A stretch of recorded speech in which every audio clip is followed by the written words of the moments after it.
Welcome, ladies and gentlemen, dear friends of the Jewish Museum in Frankfurt. My name is Erik Riedel. I'm head of exhibitions here at the museum, and I would like to take you on a tour through our new exhibition In the Face of Death, together with my dear colleague, Sara Soussan. Hello, I'm Sara Soussan. I'm a curator for contemporary Jewish cultures and arts here in the Jewish Museum in Frankfurt, and I'm the curator of this exhibition, In the Face of Death. We have just one question, if you could hear us, if the sound is okay, so maybe someone wants to just write it in the chat. Okay, seems to work. Mm-hmm. Okay, I think before we start with the actual exhibition, I'd like to say a few words concerning the exhibition design, which is quite unique. We have not really had this kind of architecture in our house. So if anybody of you knows the Jewish Museum from previous exhibitions, I can promise you that you will not recognize the space here. So this is a special design created for the exhibition by a team of designers and artists, the so-called Yardworks, who are based in Offenbach near Frankfurt. And they have developed this design using extraordinary materials, especially for the walls, because these are painted actually with clay-based paint. So there is a strong reminiscence about earthy feeling. This also, of course, symbolizes in a way the material sphere. It also references the idea that man is created from clay and will return to clay after death, or return to the earth after death. And the second element is the light, because throughout the exhibition there are skylights and also windows that you will see that actually create a very dramatic lighting. And of course this element of light metaphorically stands for the metaphysical sphere, maybe for some kind of afterlife or some abstract ideas connected with life after death. The exhibition is divided into several stations. So the first one is the face of death. That was our first question when we were working on this concept. How does the death look like in Jewish arts, so-called Jewish arts? So we were looking up in prayer books and especially in Haggadot. These are special books read during the Seder night, during the Pesach holiday, and in this Haggadah we find a lot of illustrations, and it's telling about the exodus of Egypt, and of course we find the 10 plagues in this Haggadah. The 10th one, as you might know, is the killing of the firstborn, where the death angel is taking part. And the second place we find, it's a song, a chain song, Chad Gadya, which tells the story of a little goat. And in the end of the song, the death angel is killed by God himself. So here we find images and illustrations. We have here a lot of Haggadot through the ages, also from just usual use in families, also special ones like this one is a medieval one from medieval Spain, the so-called Golden Haggadah, where we see the 10 plagues. You see here up on the right, you see the plague of killing of the firstborn, where we have a sort of angel on top, or here we have sort of skeletons accompanying these dying people. On another place we have the Gadya song, where we find here a work of Eli Sitzkeri from 1919. He was doing a series of illustrations for all the stanzas of the song Gadya, and that's the last one where we see where God is killing the death angel. It also is interesting that the killing process is shown with a knife for the shrita, for the slaughtering, the ritual slaughtering. And the death angel we see here in the form of a skeleton. The song also in the end shows a little hope for a messianic time when even the death won't be in this world anymore. Yes, of course, there is another factor or another aspect that is important for the depiction of death in Jewish context, and that of course is the Holocaust. So we are very proud to be able to present here in the exhibition one of the most iconic Holocaust-related depictions, the painting The Triumph of Death by Felix Nussbaum. Felix Nussbaum was a German Jewish painter who went into exile and who lived in the last years of his life in Belgium, in Brussels, in hiding. And what is very special about his biography and about his artworks is that he managed to actually have a studio in hiding as well. So his artistic production continued more or less until his deportation. And this is actually the last painting that Felix Nussbaum did. It was, as you can see on the sheet of the calendar, it is dated on April 18th, 1944, and that's a few weeks before he was betrayed and together with his wife deported to Auschwitz, where he was murdered.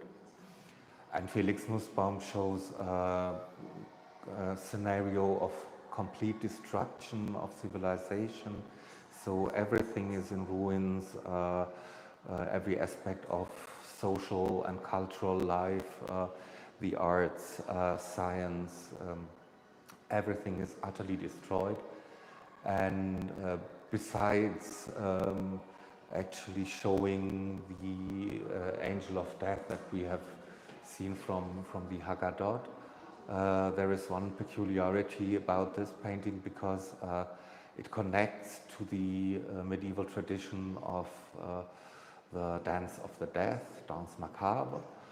And in his depiction, there are actually no living people left, because in the traditional dance of death, death or skeletons take living people from different social backgrounds and drag them into the dance of death. But here, actually, the death people are among themselves. What is interesting also, I found it interesting that you see down here, you see all the symbols, or many symbols of European civilized so-called cultures and sciences, and they're all destroyed. So this triumph of death is also over the culture of this Europe. Mm-hmm. Yes, actually, it really shows in a very drastic way the complete destruction which was the Holocaust or the Shoah. So this is really, in a way, a painting where basically nothing is left intact. Yeah. We will now take a look on a cinema room we created. And we will see an artist video of Ruth Patia. Ruth Patia is an Israeli artist. You might have heard of her because she is the artist who is filling the Israeli pavilion at the Venice Biennale this year till the end of November. And just shortly before the opening, she decided not to open it till the hostages, the Israeli hostages, would be released and a ceasefire would end this war. Unfortunately, as we know, this didn't happen yet, so the pavilion is still closed. Here we show a work she created shortly after her father died. And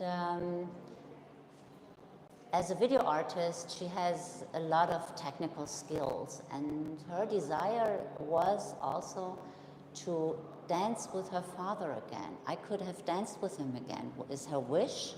And so she tries to create a digital father, an avatar, to have this desire or this wish fulfilled. And she takes us with her on this journey, how she tries, how she also fails, and it's a very atmospheric and also very touching work.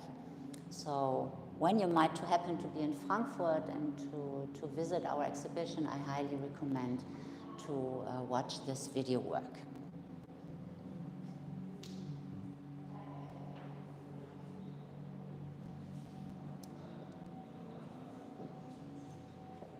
In this room, we take a look at the dying. And I want to show you this work, which is a textile work. It's a fabric embroidered, made by the British artist Jacqueline Nichols. And this work shows a story, a Talmudic story. And the story is like this. When Rabbi Yehuda Hanassi, who was the editor of the Mishnah, part of the Talmud, 1st, 2nd century, was dying, he was lying in his bed, surrounded by his students, by his pupils, and they were praying for him. They were reading psalms and praying that he might heal again. And so he's suffering many days. And his maid, who was just providing all the guests with food and drinks, sees his suffering, and she decided to act. So she takes a ceramic jar, throws it on the floor, and the bang is just shocking all the pupils. And there's a second of silence, and in this moment his soul could just pass away. He could die. And we see this story in this work. So we have different layers, and we see here the hand of the maid. We see the broken jar on the floor. And this story is, I think it's a beautiful story, but it's also a very relevant story, which means when we want to take a look at medical ethics questions, halachic questions, so for example suicide, organ donation, things like this. So what's happening is that the rabbis just try to search the sources and to find basics for their decisions. And this is one of the main quotes where we can see that the dying process is of high significance and also needs to be considered into the questions if one is allowed to disturb a dying process. So we will now just go on to another station where we will deal with this contemporary medical questions, and we will see that Jewish thoughts and perspectives find points on that. Yes, actually we have here a station with tablets that are in a way illustrating the Jewish approaches to different topics that Sara already mentioned. Dying, when is the exact moment of death? Questions that are highly relevant for really contemporary questions like organ donation and so on. So questions, for instance, is the heart death the crucial moment, or is it brain death? So, and this is also about how these views are also discussed within the Jewish world under the influence of these contemporary questions. Other questions are assisted dying, or the question of suicide, for instance.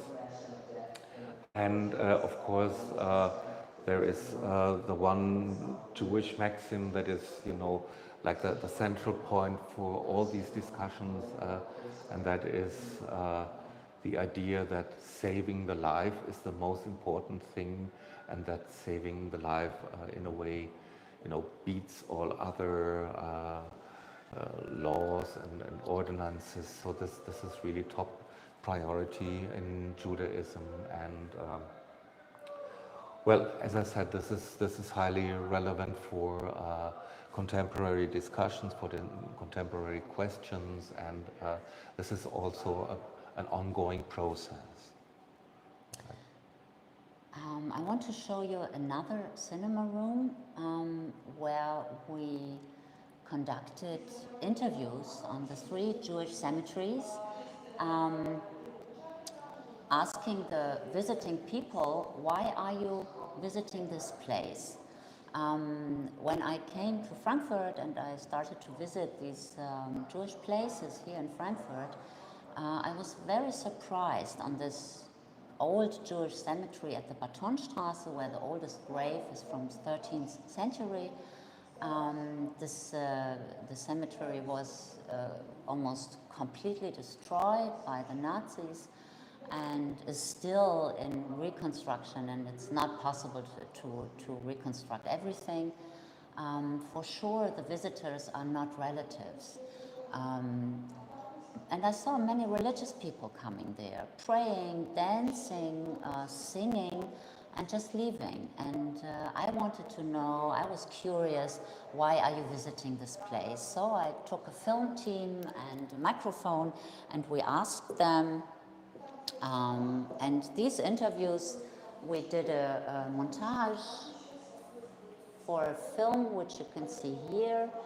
And here we can just explore the different motivations for the people to visit these cemetery places in Frankfurt, and also why there is such a strong pilgrim movement to come to these old graves of the old Frankfurt rabbis. It shows us and tells us a lot about the relevance of the old Jewish Frankfurt and the very important Jewish history of this place in the Jewish world. Everybody still knows the holy community of Frankfurt of that time, and is still taking part in this Frankfurt through the visits on the cemeteries. So these old dead places come to a sort of life again. Yeah, but it is not only the old Jewish cemetery that is shown in the film. Actually, it's also the new and the contemporary cemeteries, of course, where very different visitors can be found. There's especially on the new cemetery, it's really mostly relatives visiting the graves of. Exactly. Yeah. So we see the different motivations of different people to visit these Jewish cemeteries, of the dead Frankfurt before the war, of the living Frankfurt of today, and also the connection to the Jewish world, let's say, to Jewish tourists of the States, of Israel, all over Europe, coming here. And yeah, they tell us very, very beautiful stories why they're coming. So also this film you have to see. Okay, so the next section of the exhibition actually deals with funeral, with burial rites, and we have made an installation of the so-called tachrichim, which are basically clothes for the deceased in which they are buried. And as you can see, these clothes are extremely simple. There is no ornamentation. There are, in some places, not even proper seams.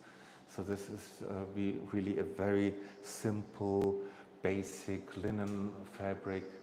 And the idea behind this is that death, makes everybody equal. There are no social distinctions anymore, and well, also in death there is nothing, no earthly goods that can be taken with yourself. So this sort of simplicity, well, is an expression for this attitude about death. So now I want to show you another piece of art. So you have to follow me and take this perspective exactly. And yes, now you should see it in the camera. We have in this curtain work from, it's by Eliyahu Fatal, an Israeli artist who created also a series of gates, different gates. So here we have a sort of gate, and we have here a Hebrew word in, which is hayeheye. That's a palindrome, so we can read it from the one direction and the same way from the other direction.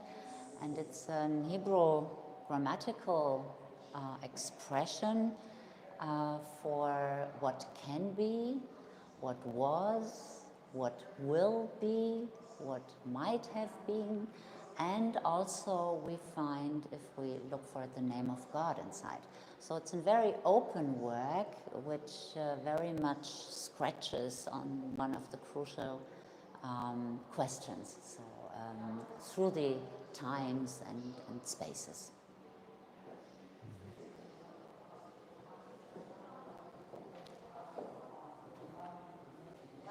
Well, here we can continue with what I said before about simplicity, because what we are showing here is an actual coffin. This is a model that is used in Frankfurt and in Germany and in many other countries of the diaspora.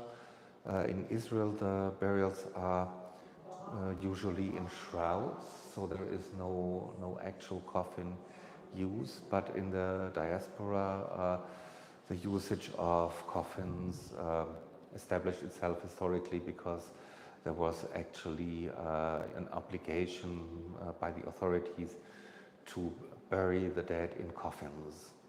So which also in Germany existed. It was only lifted a few years ago. And what you can see here also, that this is really a very simple wooden casket. Again, no ornamentation, and if you have a little peek inside, you see there is no upholstery or no fabric. So this is really a very simple, basic coffin, a very simple, basic object. Again, the same. It's not about social distinction, it's not about who you were in life, it's about what you return to in death. At the funeral, there is also the first stage of mourning that commences, and the visual expression of this mourning is the so-called kriya, which is a tearing of the clothes that the very close relatives do during the funeral. And this actually starts a rather long or elaborate period of mourning that has different stages, and we will return to this later during the tour. This dress was given to us by a friend of the museum. She wore it, and she tore it also, and she wore it when her father died. So it was the funeral of her father, and she's also telling us her thoughts and experiences on this funeral, and she's telling us here in the white text we find the story behind. All right, so if you visit, have a look at these texts, because they are from a very special perspective. They are not curatorial texts, but they are texts that we created in a process of audience development, where we presented objects or photos of objects to potential visitors, and so, and maybe that's a good hint, because some of you might not have the chance to visit Frankfurt, but you have, of course, the chance to purchase the catalog, because there's an exhibition catalog also entitled In the Face of Death, in which you will encounter many of the objects that we're presenting, most of the topics as well, and also there is quite a number of essays that broaden the subjects and that also discuss some aspects like maybe interreligious aspects that we cannot really present in the exhibition itself. We were also challenged in the conception phase already with the question how to find a language and how to speak to the visitors on this mostly very also emotional topic. So we decided that we try to get the potential visitors involved already in the beginning of the conception, and to give them the possibility to express in their own language with personal sides on objects their feelings about. And that's what came out, and that's what these white texts are throughout the exhibition.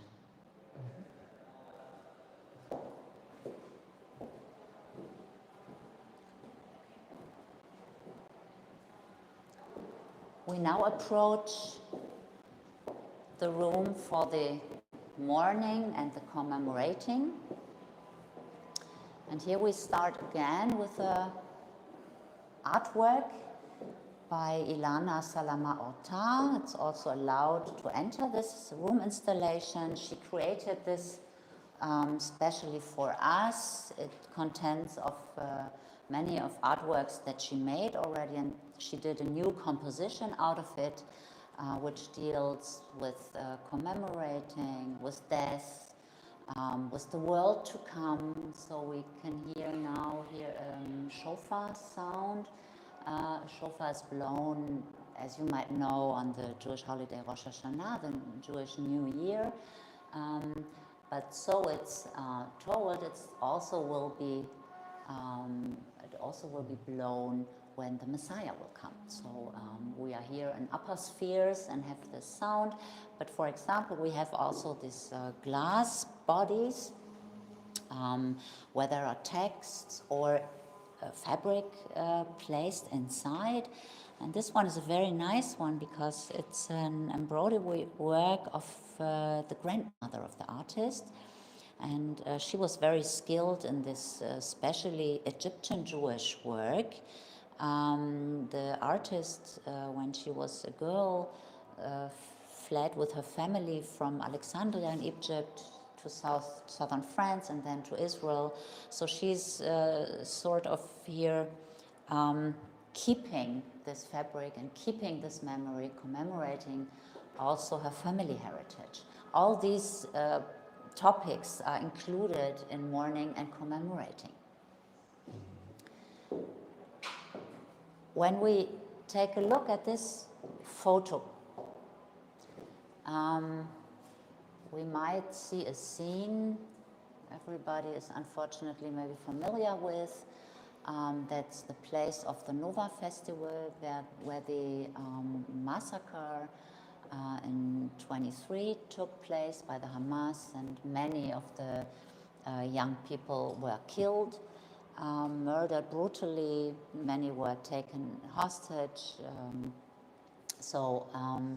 What's happening here is a DJ Skazi, who is just playing music at this place a few weeks later, at the place of the Nova Festival, now not in front of his audience, but in front of pictures of the killed persons.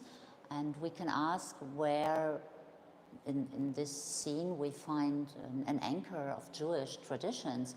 We might not find it, but we see that the commemoration is also taking place through the persons, through the faces, the pictures of the persons, and through their names.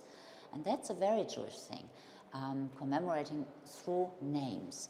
So, for example, in the Yizkor prayer for the dead, or the Kel Male Rachamim, we have to insert the name of the person we want to commemorate.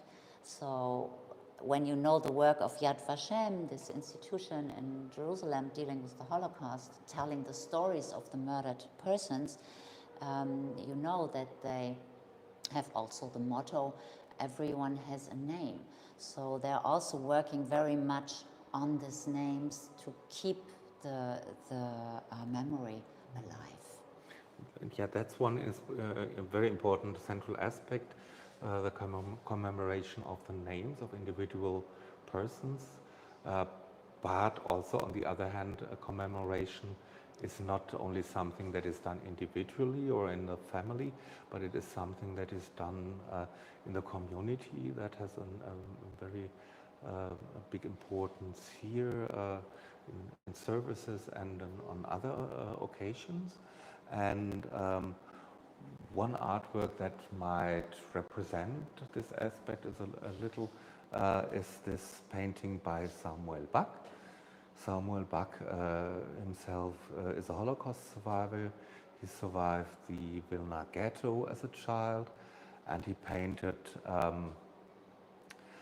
this painting called Ner Tamid as part of a series of what he calls landscapes of Jewish experience. And he shows again a devastated landscape with ruins, and where everything actually is dead. There is no plant life, no people, and everything really seems petrified. So, and in this landscape he incorporates several symbols like the Star of David that we can see here in a broken form, and then again here in this kind of, well, wall that surrounds a well or an abyss. And he also incorporates the candle, the Ner Tamid, which gives the piece its title, but he transforms it into a chimney that of course reminds of the crematoriums at the destruction camps. So that is one approach of commemoration that also includes the historical catastrophes like the Shoah, which is reminded on, or maybe another well-known example is that during the service of at Tisha B'Av, the destruction of the temple or temples is commemorated. So this element of communal commemoration and mourning has a very long tradition in Judaism.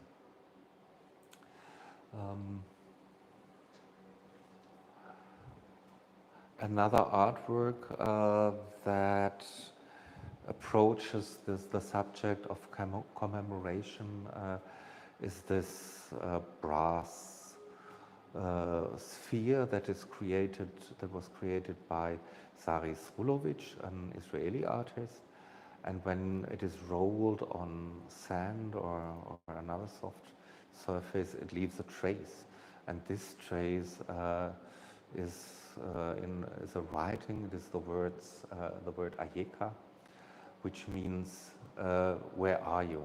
So the question, of course, after a lost person, but also this is the question that God asked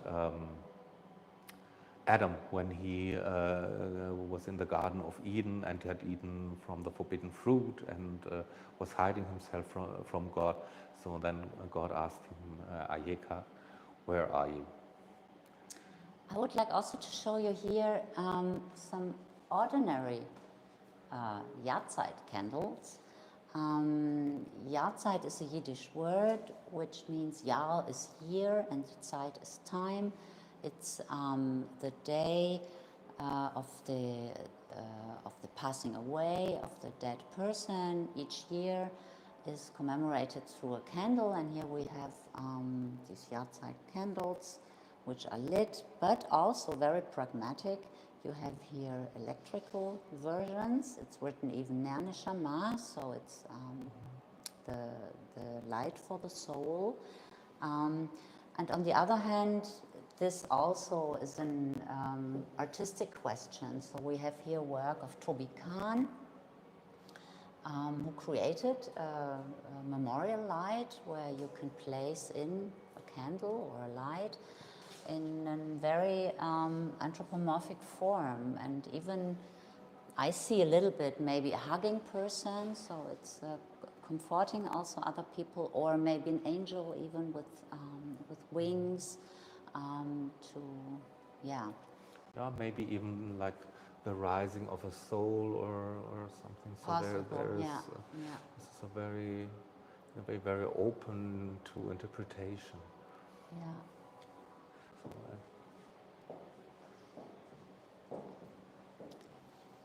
Now we will enter the dark chamber. It's called, the work is called like this by Asaf Gamma Cohen. And he is working on the not Jewish tradition of death masks. In different cultures we know this custom. In Europe, maybe 19th, beginning of the 20th century, when people died, there were taken masks of them, and as I said, it's not a Jewish tradition, let's say, but anyway, there are existing masks of Jewish people, of Jewish persons. For example, Rosenzweig or Modigliani, we have masks.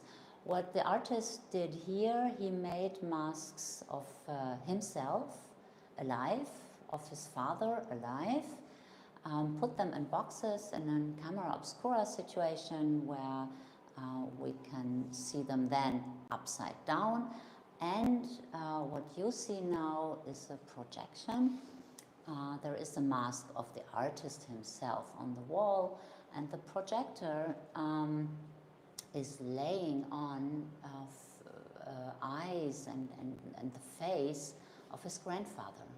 So we have also the topic of generations, of family memory in this room installation.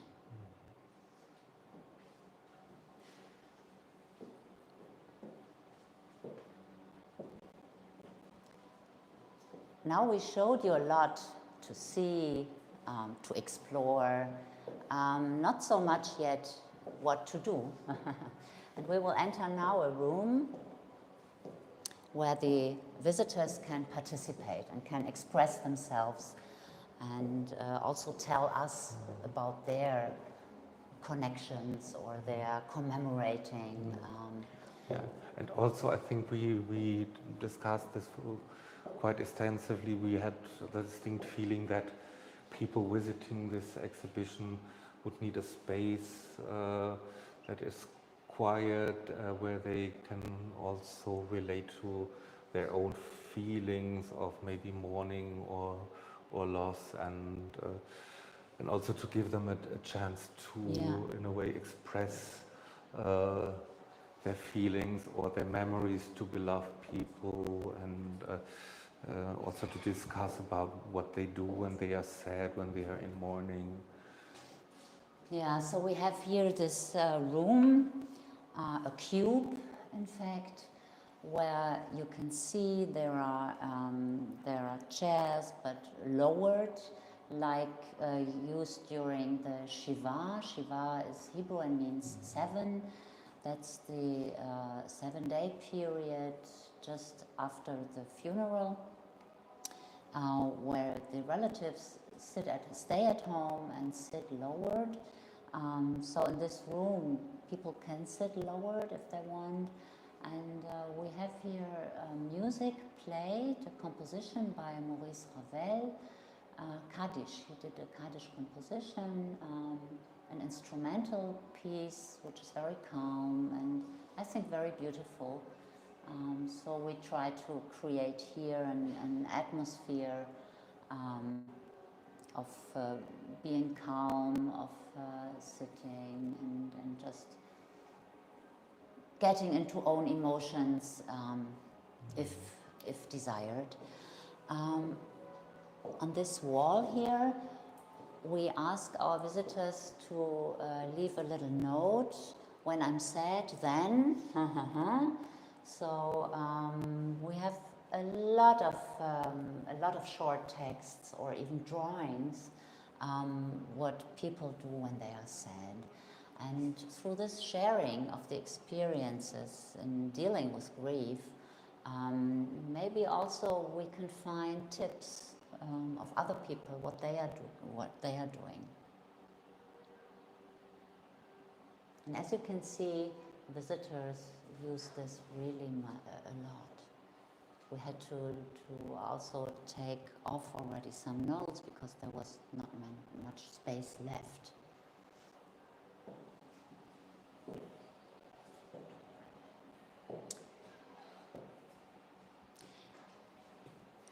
Yeah, some of you will certainly have already thought about this when we were talking about funeral, or when we were introducing the video about the cemeteries, because this is really something that most people know about. There is a Jewish custom of not bringing flowers to a grave, but of putting a little stone on the grave or on the headstone of the grave. Exactly. So what we offer here are stones which can be painted. And the visitors can also afterwards take it home if they want, and maybe to take it to a grave of a beloved one. But many visitors also decided to leave them here. So we have a little exhibition within the exhibition. And we also can see here with detailed love, really the visitors create here beautiful stones. And this also reflects a very recent custom that we can observe, that actually people decorate their stones or write or paint something on the stones. Yeah. This is something that we've just observed in like recent years. Yes, and not only in Jewish contexts. I saw such stones in many other contexts also. But yeah, many Jewish people took this custom also to create beautiful stones and take them to the graves. So here you can see an example of the catalog. Just put it here because I want to show you this. That's a book, Zachor, Gedenke, Remember.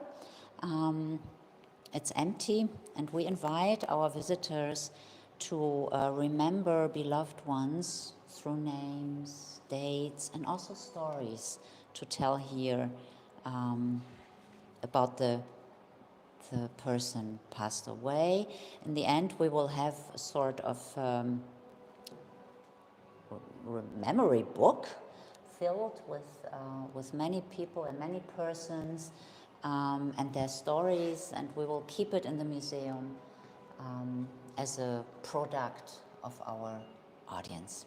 And again, if you don't have the chance to actually visit Frankfurt, there's also like a digital version of this idea.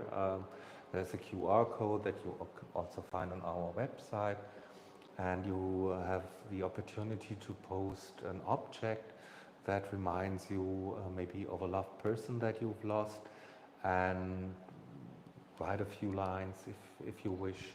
And we are collecting those also and publishing them on our website as well. Now we approach the question of the questions.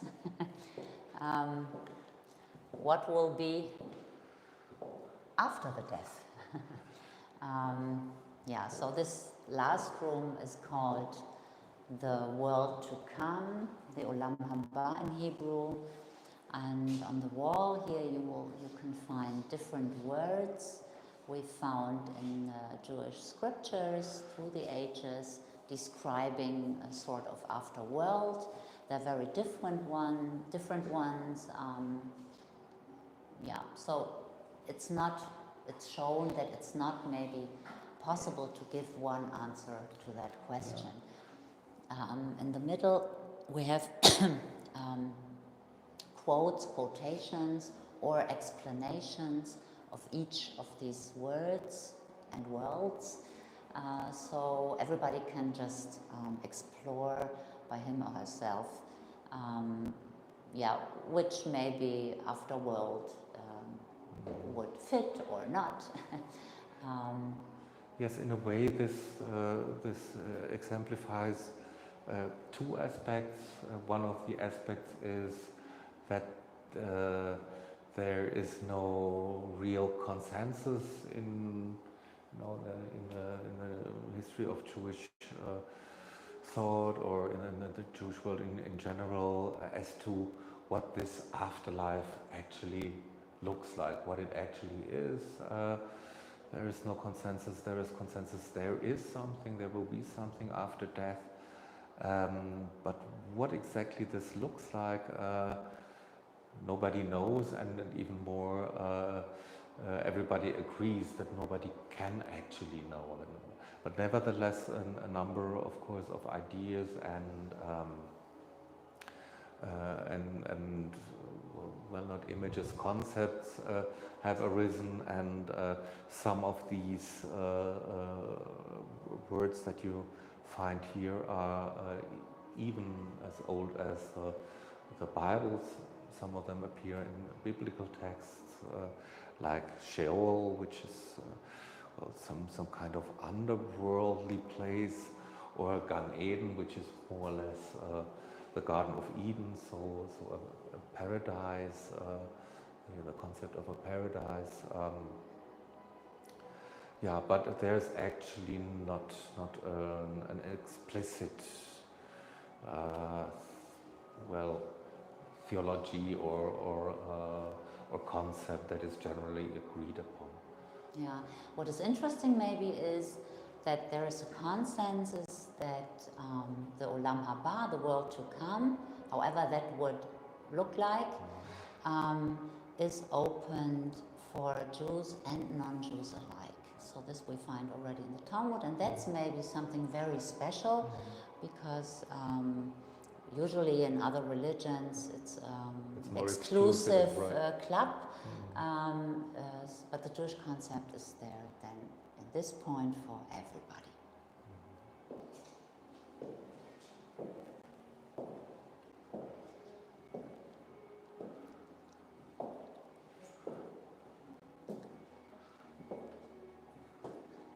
So this is the last room, and we've finished the exhibition with an atmospheric film, which is again a video installation, an artistic video installation.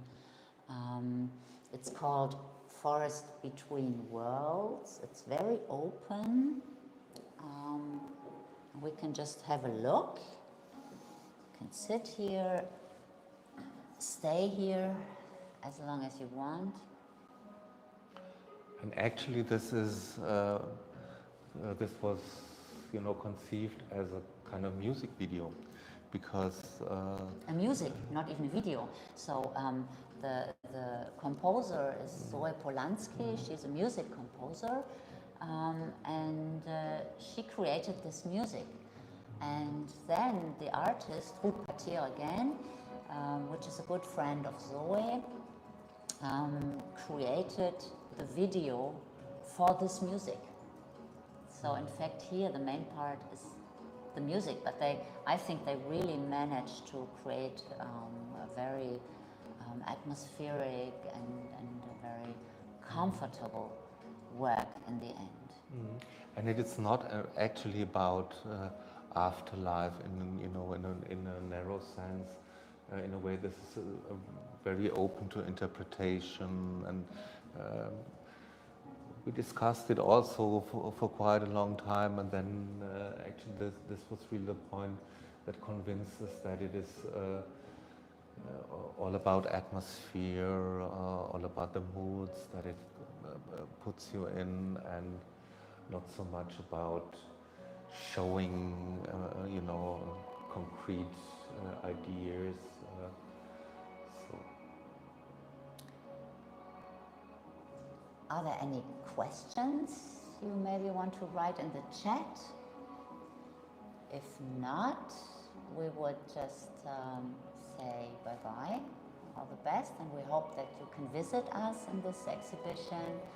And yeah, we would leave you here a few more seconds in this video room. Right. Goodbye, and if you don't have the possibility to visit, check out the website, and maybe contact us if you've got any questions. Bye-bye. Bye.